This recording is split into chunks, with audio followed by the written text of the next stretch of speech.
This portion of This Week in Agribusiness is brought to you by Firestone Ag. Harvey Firestone invented the first pneumatic farm tire, forever changing what it means to farm hard.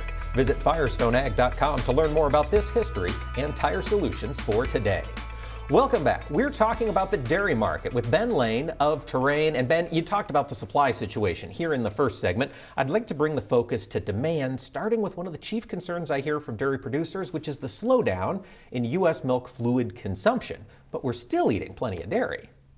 Yeah, we are. I think the fluid demand slowdown has been going on for decades, and that's something that I don't expect to reverse in a major way. And I do think that producers, when they see that, there's a natural tendency to link that because that, in terms of dairy products, that looks closest to what they're producing and what they're putting on the milk truck and shipping off. And I think that's what they'd like to see consumed. Also, Class 1 prices are kind of by design the highest value of milk. So fluid milk is typically the highest value from a producer's point of view. But in reality, we're still consuming more milk in terms of cheese and yogurt and butter, ice cream, all sorts of products. When we put that all together and think about what that adds up to in milk equivalent, consumers are still consuming on a per capita basis more milk than they have before. So I think it's still a positive in total demand and in total volume demand, and it's just kind of a shuffling up and a little bit of a change in how we're doing that and what form it's taking. You know, one of the interesting changes that's happened here in my lifetime is the push towards more natural butter on plates, Ben. Has that been an impactful thing to butter demand?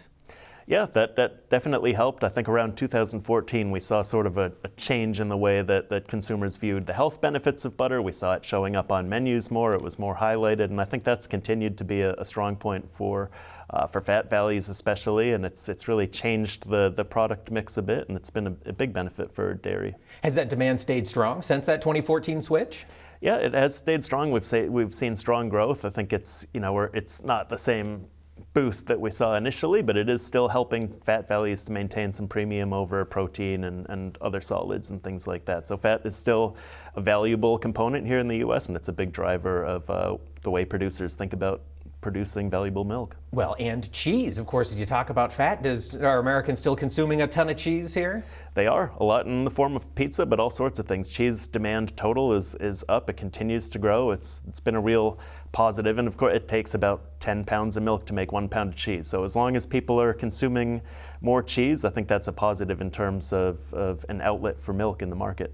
Ben, over the past couple of years, well, really since the pandemic got started, we've seen U.S. dairy exports appear to accelerate. Is this a trend that's long-lasting in your mind? I think we're going to test that a little bit this year. So we have had a couple of really strong years, and that's been positive.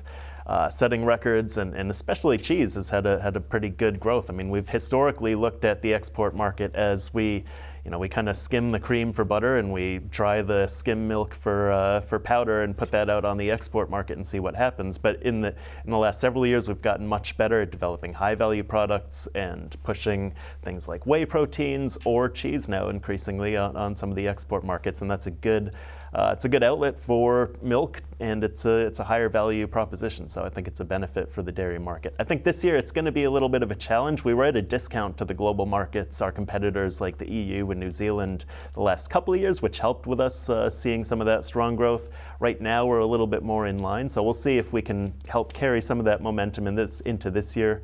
So far we've started off pretty strong, but I think we're going to put that to the test a little bit, see if we can keep seeing those strong gains or at least hang in there. I think we're still going to see product move, but it might not be as much of a significant jump over the last year as we've seen a couple of years ago. You mentioned the EU and New Zealand, both competitors for the U.S. in the global milk trade.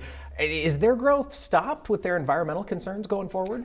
Well, New Zealand has largely stopped. I mean, any given year they're going to have seasonal or weather-related changes that are going to make one year better than the other. But in terms of the rapid growth that we saw over the last several years, that's pretty much capped. They're seeing a lot of freshwater regulations, things that are really kind of limiting their ability to expand at all from here. So I think they're mostly capped. They've kind of hit their capacity on the dairy side.